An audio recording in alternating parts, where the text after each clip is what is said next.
हमारे खास मुलाकात में हमारे खास मेहमान हैं डॉक्टर राजेंद्र ताकड़ साहब। मेडिकल कॉलेज में श्वसन तंत्र के एसोसिएट प्रोफेसर हैं। आज हमने इनको विशेष प्रस्तुति के लिए बुलाया है। आज विश्व धूम्रपान दिवस है। धूम्रपान से क्या हानियाँ हैं उसके बारे में आज इनसे डॉक्टर ताकड़ साहब से विस्तार से जानेंगे कि देश में जो तंबाकू सेवन करने वाले वह किन किन रोगों से ग्रस्त हैं, इसके बारे में इनसे चर्चा करेंगे। आइए बात करते हैं डॉक्टर राजेंद्र ताकड़ साहब से।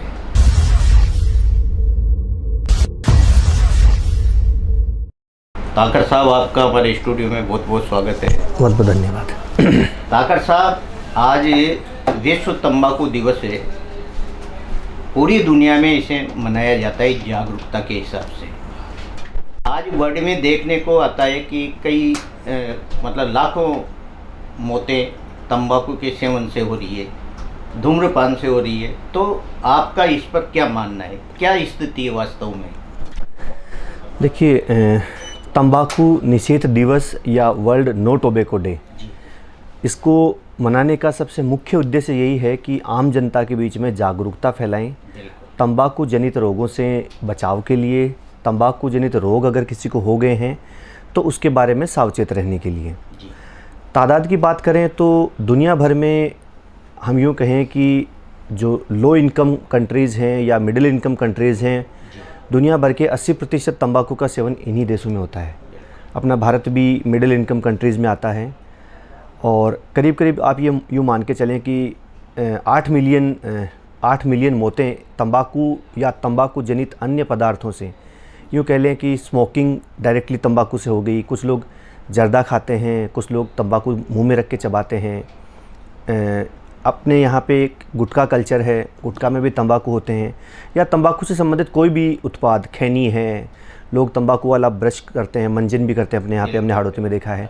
तो ये सभी चीज़ें तंबाकू या तंबाकू से संबंधित पदार्थ जो हैं वो सारे मिलके एक ही तरह की बीमारियाँ करते हैं। धारणा लोगों में ये रहती है कि नहीं, मैं बीड़ी सिगरेट नहीं पीता, मैं तो जर्दा खाता हूँ। बात वहीं की वहीं है। तो करीब करीब हम दुनिया भर की बात करें तो 80 मिलियन के आसपास लोग तंबाकू से संबंधित रोगों से ग्रसित है। 80 मिलियन हम आम भाषा में कहें तो करीब 8 करोड़ से ज़्यादा लोग। और मौतों की जहाँ तक हम बात करें, करीब करीब 8 मिलियन के आसपास डेथ हर साल तंबाकू या तंबाकू से जनित रोगों से होती है। 80 लाख के आसपास लोगों की मौत अकेले सीधा तंबाकू से जनित रोगों से होती है। उसमें से करीब करीब 13 लाख के आसपास या 13 से 14 लाख के आसपास मौतें भारत में सीधा तंबाकू जनित रोगों से प्रतिवर्ष होती है। तो ये एक बहुत बड़ा आंकड़ा है जिसको अगर हम उचित प्रयास करें तो हम इसको काफ़ी हद तक कंट्रोल कर सकते हैं। बात करते हैं राजस्थान की, तो राजस्थान को हम यूँ कहें कि भारत को तंबाकू का अगर कैपिटल कहेंगे तो राजस्थान भारत का कैपिटल है। राजस्थान में तंबाकू और तंबाकू जनित उत्पादों का सेवन पूरे भारतवर्ष में सबसे ज़्यादा होता है। इसीलिए तंबाकू की राजधानी कह लो। तंबाकू से होने वाली एक बीमारी है COPD। अस्थमा एक अलग चीज़ होती है। COPD धूम्रपान वालों में होती है या किसी भी तरह के धुआं से होती है। तो पूरे देश भर में COPD के सबसे ज़्यादा मरीज़ राजस्थान में हैं। तो राजस्थान COPD का भी कैपिटल है, राजस्थान धूम्रपान का और तंबाकू सेवन का भी कैपिटल है। तो राजस्थान के एग्जैक्टली हम डाटा नहीं बता पाएंगे क्योंकि इतना कोई स्टडी नहीं हुआ है, बट हम आमतौर पे जो देख पा रहे हैं तो राजस्थान में अन्य राज्यों की तुलना में धूम्रपान और तंबाकू वाले उत्पादों का सेवन काफ़ी ज़्यादा होता है। डॉक्टर ताकड़ साहब, आप मेडिकल कॉलेज में एसोसिएट प्रोफेसर हैं, मेडिकल कॉलेज में आप श्वसन तंत्र देखते हैं। तो यहाँ हाड़ौती में जो तंबाकू जनित किस तरह के रोगी आपके सामने ज़्यादा आते हैं सर? ये एक बहुत ही गंभीर विषय है कि मैंने यहाँ से पहले MP में भी काम किया है, राजस्थान के दूसरे इलाकों में भी काम किया है, मेवाड़ में, उदयपुर में भी काम किया है। पर बाकी जगहों की तुलना में, मैं 3-4 साल वेस्ट बंगाल में भी रहा हूँ, बाकी जगहों की तुलना में हाड़ौती में और भी ज़्यादा है। हम राजस्थान की बात कर रहे थे तो मेरा तो ये मानना है कि हाड़ौती राजस्थान का भी तंबाकू कैपिटल है। आमतौर पर अगर हम कहें कि भाई इंडिया में 1/3 पॉपुलेशन, मतलब करीब करीब 30% जनता तंबाकू सीधे रूप से या तंबाकू से जनित कोई ना कोई उत्पाद इस्तेमाल करती है। यहाँ पे मैं देखता हूँ 30% के हिसाब से करीब करीब 3 में से 1।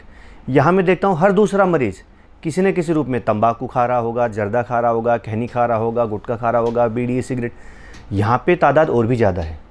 तो एक तरह से देखा जाए कि ये राजस्थान का कैपिटल है, तो यूँ कह लो सीधे तौर पे कि दुनिया भर का कैपिटल तो हाड़ौती में ही है। तो यहाँ पे थोड़ा ज़्यादा है। दूसरी चीज़, यहाँ एक और जो गलत चीज़ देखी जा रही है, युवा इसमें बहुत ज़्यादा इन्वॉल्व हैं। इस बार का जो वर्ल्ड नो टोबैको डे का थीम है, युवाओं में जो तंबाकू की जो भागीदारी है उसमें युवाओं को बचाना। मुख्य जो थीम ही इस बार की यही है कि तंबाकू के इंटरफेरेंस से युवाओं को बचाना। आमतौर पे देखा ही जाता है कि 10 में से 9 मरीज़ या 10 में से 9 लोग जो तंबाकू का उत्पादों का सेवन करते हैं वो अपने टीनेज में स्टार्ट करते हैं। 18 साल से पहले उन्होंने स्टार्ट किया है।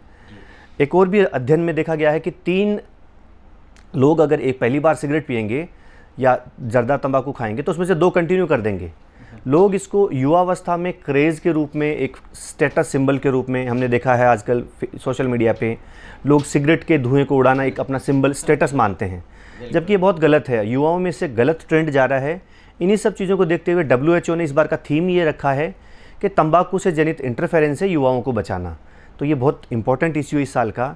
और हाड़ौती में युवाओं का तंबाकू के प्रति झुकाव काफ़ी ज़्यादा है। तो मेरा कहना यही है कि युवाओं को इस चीज़ से बचाना होगा। डॉक्टर ताकर साहब, आज देखने में आता है कि लड़कियां भी इस तरफ सिगरेट के धुएं की तरफ उनका रुख होने लगा है।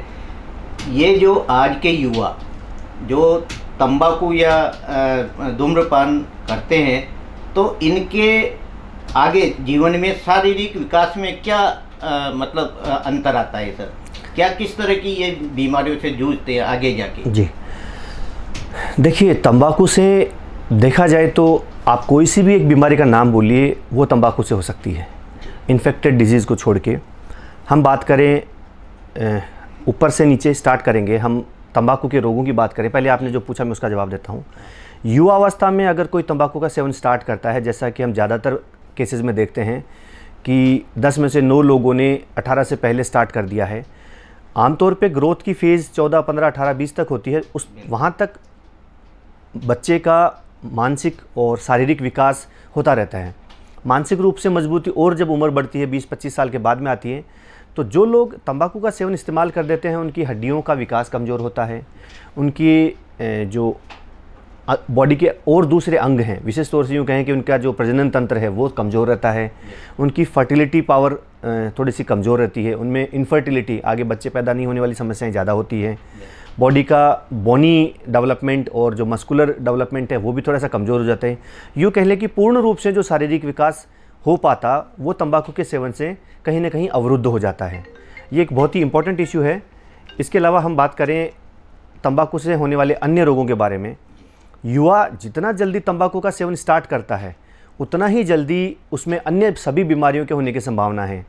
तंबाकू के सेवन से किसी भी तरह की बीमारी का सीधा सीधा जुड़ाव नहीं है तो इनडायरेक्ट जुड़ाव होता है।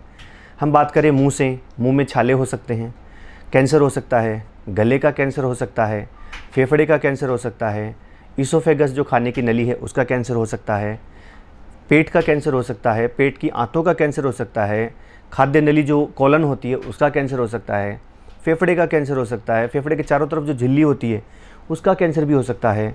फिर हम बात करें स्किन का हो सकता है, बाल जल्दी झड़ सकते हैं, युवावस्था से वृद्धावस्था थोड़ा जल्दी आ सकती है, बॉडी में हार्ट से संबंधित बहुत सारी बीमारियां हो सकती है, ब्लड प्रेशर हो सकता है, अटैक आ सकते हैं, सडन कार्डियक डेथ्स हो सकती है, न्यूरो सिस्टम, नर्वस सिस्टम बहुत कमज़ोर हो सकता है, इम्यूनिटी कमज़ोर हो सकती है। आप यूँ कहें कि कोई सी एक बीमारी का नाम बोलें उस पर तंबाकू का कहीं ना कहीं इम्पैक्ट ज़रूर होगा। आप इमेजिन कर सकते हैं कि जिस धूम्रपान में 5 से लेकर 7,000 केमिकल होते हैं, 7,000 हानिकारक केमिकल कोई आदमी अगर अपनी बॉडी में लेगा तो बॉडी के किसी न किसी ऑर्गन को वो डेफिनेटली डैमेज करेगा। तो तंबाकू एक बहुत बड़ा डैमेज है बॉडी के लिए, विशेष तौर से अगर युवा अवस्था में इसको स्टार्ट करते हैं, युवा इसको लेते हैं। अब आप सोचिए उसके पास कितनी उम्र है कि वो लेता रहेगा और उसकी बॉडी का हर एक ऑर्गन डैमेज हो जाएगा। तो युवा अवस्था में तंबाकू का सेवन बहुत खतरनाक है। इवन हर किसी अवस्था में है, बट जैसा आपने प्रश्न उठाया, युवा अवस्था में लेने से उनकी बॉडी का डेवलपमेंट उतना अच्छा नहीं होगा प्लस उनका डैमेज करने के लिए बहुत ज़्यादा टाइम मिलेगा। तो बहुत गलत चीज़ है ये। आम आदमी जो इस तरह का मतलब प्रचलन में है, वो एक कहता है कि इसको छोड़ा नहीं जा सकता। तो मेडिकल साइंस में आप क्या मानते हैं कि ये चीज़ें छोड़ी जा सकती है? देखिए, ये बिल्कुल सही कहा आपने। आधे लोग तो इस वजह से इसको नहीं छोड़ पाते हैं क्योंकि वो एक प्रयास करते हैं और उस प्रयास में वो सफल नहीं हो पाते हैं, तो ये मान के चल लेते हैं कि नहीं, ये नहीं छोड़ सकते। लेकिन देखिए, दो बातें हैं। हम एक साइंटिफिक भाषा में कहें तो साइंटिफिक भाषा में मोटिवेशन एक रिक्वायरमेंट है। हम अपनी हाड़ौती की भाषा में कहें तो डर एक अलग फैक्टर है। हमने ये देखा है कि जिस भी मरीज़ को हार्ट अटैक आता है, अटैक आ गया, पेशेंट आईसीयू में है और हमने उसको ये बोला कि आपका अटैक स्मोकिंग से आया है, बीड़ी सिगरेट से आया है, वो मरीज़ अगले दिन छोड़ देता है। तो ये तो हो गया डर का खेल। दूसरा होता है मोटिवेशन का। तो आप ये समझ लीजिए कि जब आदमी डर से छोड़ सकता है तो वो मोटिवेशन से क्यों नहीं छोड़ सकता। बहुत सारे हमने ऐसे मजबूत युवा देखे हैं जिनको हमने बोला कि आज आप स्मोकिंग छोड़ दो, फ्यूचर में आपको ये सांस से संबंधित कोई प्रॉब्लम नहीं होगी। तो वो चीज़ उनको इतना मोटिवेट करती है कि हम जब भी उस पेशेंट को पूछते हैं वो स्मोकिंग या टोबैको रिलेटेड चीज़ें छोड़ चुका होता है। तो दोनों चीज़ें हैं। स्मोकिंग को या तंबाकू को छोड़ना बहुत ही मजबूत इच्छा शक्ति वाला काम है। अगर मरीज़ ये सोच लेता है कि मेरे को छोड़ना है तो असंभव नहीं है। हाँ, इसमें तकलीफ़ ज़रूर आती है, कई सारी चीज़ों का ध्यान रखना होता है। मरीज़ छोड़ना चाहता है पर उसका आसपास का वातावरण उसे छोड़ने नहीं देता। उसके दोस्त उसको बोलते हैं एक पी लो, आज कुछ नहीं होता है। या ऐसी जगह जैसे वो रोज़ शाम को चाय की थड़ी पे जाता है, वहाँ वो चाय के साथ में एक सिगरेट भी लेता है। तो ऐसे मरीजों को जब वो स्मोकिंग या तंबाकू छोड़ना चाहते हैं तो ऐसे वातावरण से दूर जाना होगा। चाय की थड़ी पे जाने की हैबिट उसको छोड़नी पड़ेगी ताकि उसको चाय के साथ में सिगरेट की याद नहीं आएगी। या अपने दोस्तों के बीच में इन चीज़ों से बचने के लिए थोड़े दिन के लिए टालना होगा। धीरे धीरे ऐसे वातावरण से दूर रहेगा, मजबूत इच्छा शक्ति रहेगी तो डेफिनेटली छोड़ सकते हैं। ऐसा कतई नहीं बोल सकते कि इसको छोड़ना मुश्किल होता है। डॉक्टर साहब, बचपन को बचाने के लिए जो तंबाकू से कई स्कूलों में भी के आसपास भी मतलब दुकानों को बैन किया गया था, लेकिन आज जो छोटी अवस्था में भी बच्चे इसका सेवन कर रहे हैं, उन बच्चों पर क्या असर आएगा? देखिए, मैं ये समझता हूँ कि भविष्य की नींव बच्चों के हाथ में है। अगर उस नींव को कमज़ोर कर दिया तो किसी भी राष्ट्र को कमज़ोर करना बहुत आसान है। तंबाकू का उत्पाद या तंबाकू सीधे तौर पे जो कोई सेवन करता है, अगर वो युवा बच्चा स्टार्ट कर रहा है, बहुत सारी स्कूलों के आसपास से तंबाकू की थड़ियाँ और तंबाकू की दुकानें हटाई गई है। कानून भी है कि 18 साल से छोटे बच्चे को इस तरह का कोई उत्पाद नहीं दिया जाए, पर इसका थोड़ा सख्ती और कड़ाई से पालन ज़रूरी है। अभी भी देखते हैं कि कई सारी जो चाय की थड़ियाँ होती है उस पर कोई भी बच्चा आके सिगरेट मांगता है, दुकान वाला ये भी नहीं पूछता किसके लिए ले रहे हो। तो ये कानून बहुत अच्छा बनाया है, लेकिन इसका सख्ती से पालन ज़रूरी है। बच्चों में अगर स्मोकिंग नहीं तो अगर कोई जर्दा गुटखा खाता है, तंबाकू खाता है, खैनी चबाता है, तो उससे उसका मानसिक और शारीरिक विकास तो निश्चित तौर पे नहीं होगा। प्लस जो उसके कोमल अंग हैं, जो लीवर है, किडनी है, हार्ट है, फेफड़े हैं, वो जो कोमल है, जो अभी परिपक्वता की स्टेज में है। आपने देखा होगा कि कोई भी कच्चा फल जल्दी सड़ता है, पका हुआ फल थोड़ा देर से सड़ता है, तो बहुत जल्दी ख़राब हो सकते हैं। तो उन लोगों को या छोटे बच्चों को जो 12-15 साल से नीचे के हैं, वो किसी भी गलत संगति में आके या किसी प्रभाव में आके, आजकल देखते हैं मूवीज़ में या टीवी एड्स में भी तंबाकू को बहुत ही बढ़ा चढ़ा के दिखाते हैं कि बहुत ही उसका स्टेटस है, बहुत ही बड़ा आदमी है। तो वो चीज़ें भी गलत है। गवर्नमेंट को इस चीज़ पे भी थोड़ा रेस्ट्रिक्शन करना चाहिए। लिखा हुआ ये आता है कि बहुत नीचे छोटे अक्षरों में तंबाकू सेवन या धूम्रपान सेवन बहुत खतरनाक है, लेकिन वो कोई नहीं देख रहा है। बच्चा टीवी या स्क्रीन पे जो अल्यूरिंग चीज़ है, जो उसको मीन्स बड़ी दिख रही है, वो इम्पोर्टेंट है। तो ऐसी चीज़ों पे भी रेस्ट्रिक्शन होना चाहिए। डॉक्टर ताकर साहब, निकोटीन जो है वह ऐसा कहते हैं कि यदि मानव में कम हो जाएगा तो क्या इसके कुछ दुष्परिणाम होते हैं क्या? देखिए, निकोटीन बॉडी के लिए कोई आवश्यक केमिकल नहीं है। बॉडी के लिए जो आवश्यक हार्मोन्स है या आवश्यक केमिकल्स हैं वो डेफिनेटली रिक्वायर्ड होते हैं। निकोटीन की लत जिसको लगी हुई है सिगरेट के थ्रू, गुटखा के थ्रू और किसी भी फॉर्म में तंबाकू के थ्रू, तो उसकी बॉडी में निकोटीन का एक पर्टिकुलर लेवल मेंटेन करना ज़रूरी होता है। अगर वो पर्सन इमीडिएटली सिगरेट छोड़ता है, एक पर्सन 2 बंडल या 2 पैकेट सिगरेट के डेली पी रहा है, उसको हम अगले दिन बंद कर देंगे। हालांकि हम लोग ये मानते हैं कि अगर कोई छोड़ना चाहता है तो आज छोड़े, आज छोड़ देंगे, डिटरमाइंड रहेंगे कि नहीं मेरे को अब नहीं पीनी है, तो छोड़ सकता है। लेकिन ये निकोटीन के जो इशू है उसमें ये देखा गया है कि जिसके बॉडी में या ब्लड में निकोटीन का लेवल ज़्यादा है, सडनली छोड़ने में उसको दिक्कतें आती हैं। एक आम आदमी में निकोटीन का लेवल मेंटेन करना या निकोटीन का कोई लेवल होता है, ऐसा कुछ नहीं होता है। सिगरेट या तंबाकू के उत्पादों का सेवन करने वालों में निकोटीन का एक लेवल होता है। अगर वो हायर लेवल का है तो उसको सडनली बंद करने से दिक्कतें आएंगी। इसी के लिए निकोटीन रिप्लेसमेंट थेरेपी बनी है। मीन्स जो तंबाकू सिगरेट से जो निकोटीन ले रहा है उसकी थोड़ी डोज कम करके निकोटीन की च्युइंग गम आती है। हम ये देखते हैं आमतौर पे कई मरीज़ बताते हैं कि मैं च्युइंग गम खा चुका, मेरा तो नहीं छूट रहा है। लेकिन उसमें ऐसे नहीं छूटेगा। आप चिकित्सक की सलाह से लें, आपको एक पर्टिकुलर डोज पे दी जाएगी। मान लीजिए आज आपको 4 मिलीग्राम की गोली दी है, 7 दिन 10 दिन वो देंगे, फिर उसकी डोजेस कम करेंगे, फिर धीरे धीरे कम करेंगे। ग्रेजुअली विड्रॉ करने से मरीज़ को कोई तकलीफ़ नहीं होती है।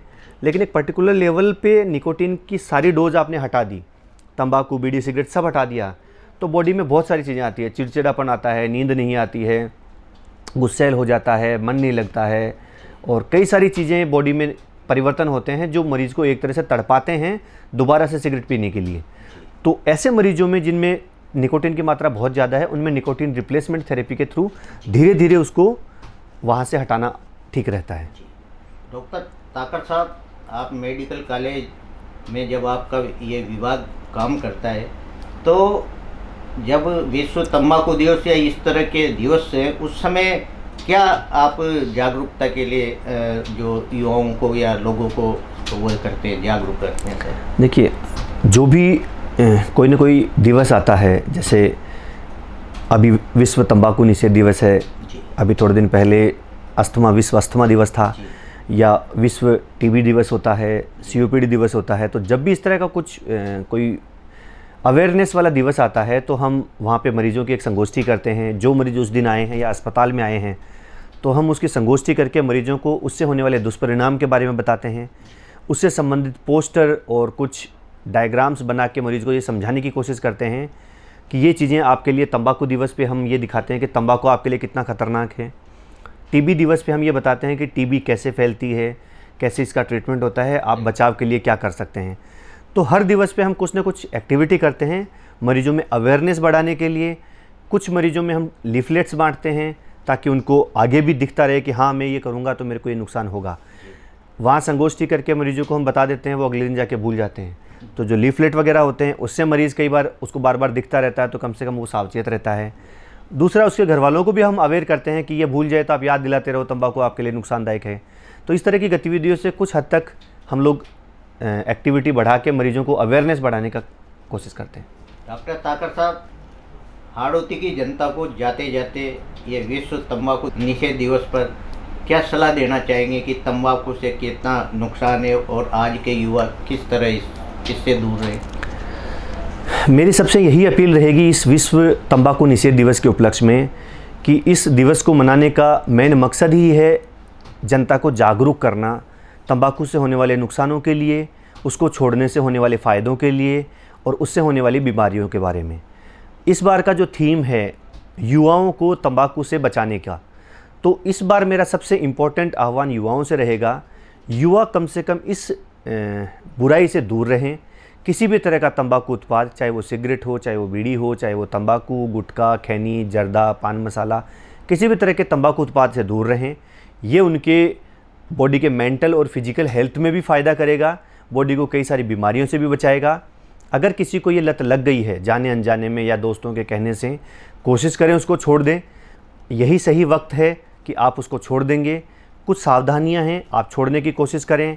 वो वातावरण जो आपको ये सब चीज़ें करने के लिए प्रेरित करता है, आपके दोस्त, आपके चाय की थड़ी, आपका कुछ और एक्टिविटी जिससे कि आपको तंबाकू सिगरेट की याद आती है, आप उससे दूर रहें। अपने आप को योगा, प्राणायाम, एक्सरसाइज बिज़ी रखें। स्टूडेंट है, कोचिंग एरिया है कोटा, तो यहाँ पे स्टूडेंट्स को अपनी पढ़ाई में बिज़ी रहें। उनका ध्यान सिगरेट तंबाकू से भंग होता है। लोगों के ये मानना सिगरेट पीने से फोकस्ड रहता है, ये बिल्कुल गलत है। दूसरी चीज़, अगर आपको किसी तरह की कोई दिक्कत आती है तंबाकू सिगरेट छोड़ने में, तो आप अपने डॉक्टर की सलाह लें। किसी भी तरह के तंबाकू उत्पाद से दूर रहें। मैं और युवाओं से और बुज़ुर्गों से भी आह्वान करूंगा, लोगों में ये धारणा है कि मेरे को तंबाकू जनित रोग हो रहा है, फला फला में तो बिना तंबाकू के भी हो गया। ये बिल्कुल सही है, बिना तंबाकू के भी कुछ रोग हो सकते हैं, लेकिन सभी रोग तंबाकू पीने वालों में या तंबाकू जर्दा गुटखा खाने वालों में बहुत ज़्यादा मात्रा में होते हैं, बहुत ज़्यादा मात्रा में ख़तरनाक लेवल पे जाते हैं और बॉडी पे जिस तरह का डैमेज तंबाकू करता है, हर किसी रोग में तंबाकू का प्रत्यक्ष और अप्रत्यक्ष योगदान होता है।